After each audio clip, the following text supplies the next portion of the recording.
Some of you have thought of suicide. Some of you are in the darkest of darkest valleys. And I was there once too. I was 8 years old, depressed. 9 years old, even darker. At 10 years old, I came to the edge. And I thought to myself, there is no hope.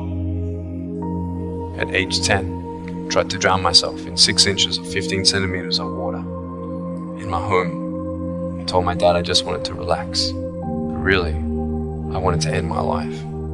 I had enough.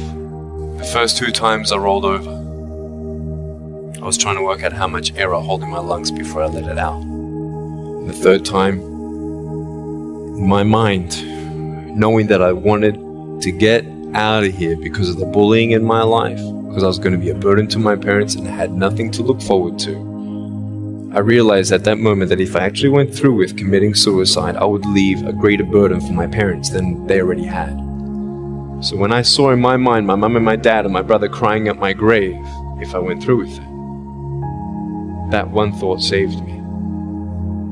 The power of encouragement. You can save a person's life.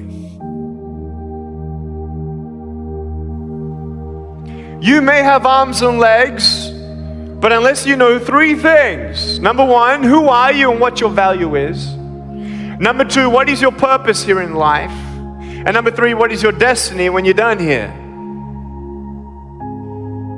If you don't know the answers of any of those 3 questions, you're more disabled than I. If I gave you $1 billion, would you be happy? If you gave me $1 billion, I'd be very happy.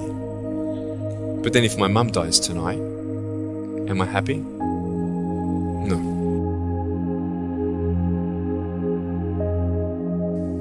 Life is worth living when you find purpose. Nick, I don't know what my purpose is. I don't know. My parents want me to do this. My teachers want me to do that. My friends think that I should do this, and I don't know what to do. And you're torn, man. You don't know what to do. You have to make important decisions, man. You don't know what to do. Who do you believe? Follow your heart.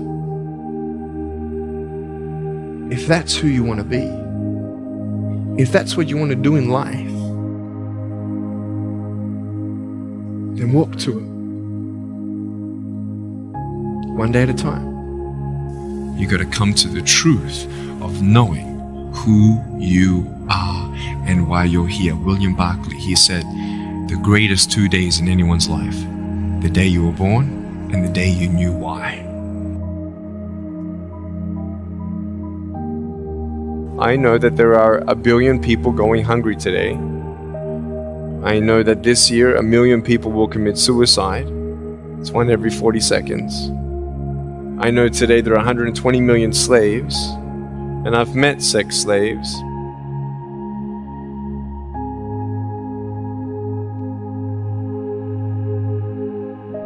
So many people tease each other. Oh, you know, you're too short, you're too tall, you look whatever.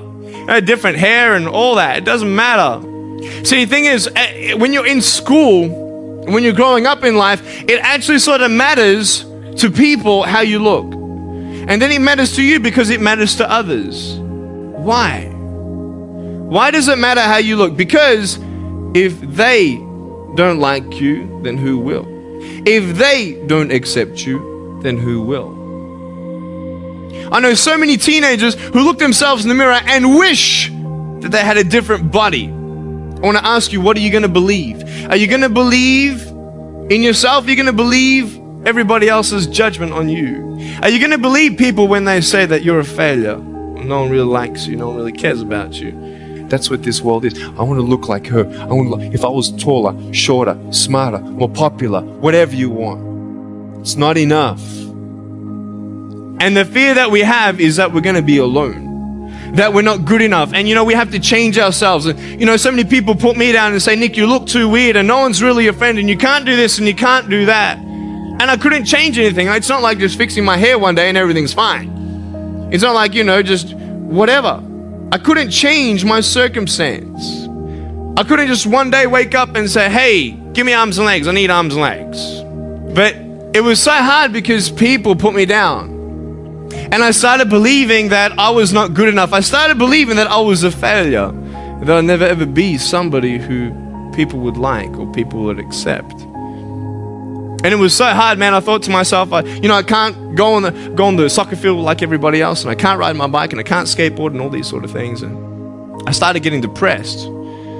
I thought, what kind of purpose do I have to live? I mean, are you just here to live to die? I mean, is there not a purpose for me? Is there not a purpose in life? And I had questions and no answers. And I asked my mom and dad, why did this happen? I asked doctors, why did this happen? They don't know.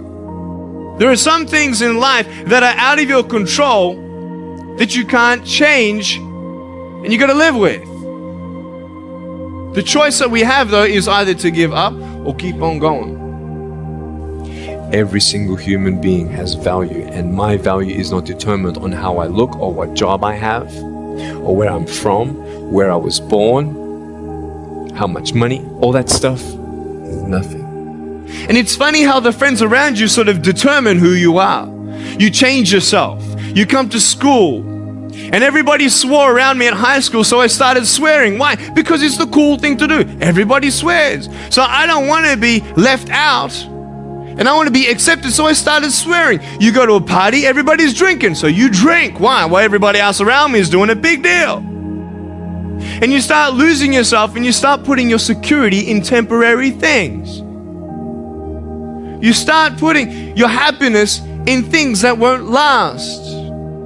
You can get drunk all you like, but in the morning, you're going to be sober with a headache with the same problems. Nick, you're not good enough. Nick, just give up. Nick, you're never going to get a job. You won't get married. You can't even hold your wife's hand. What kind of a father are you going to be if you can't even pick up your kids when they're crying?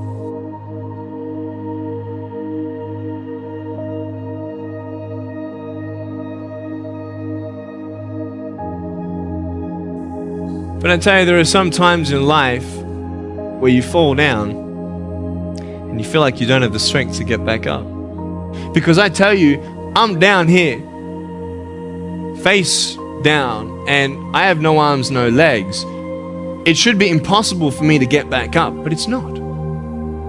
You see, I will try 100 times to get up, and if I fail 100 times, if I fail and I give up, do you think that I'm ever going to get up? No.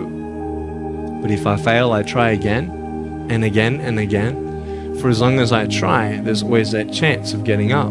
Does that make sense? And it's not the end until you've given up.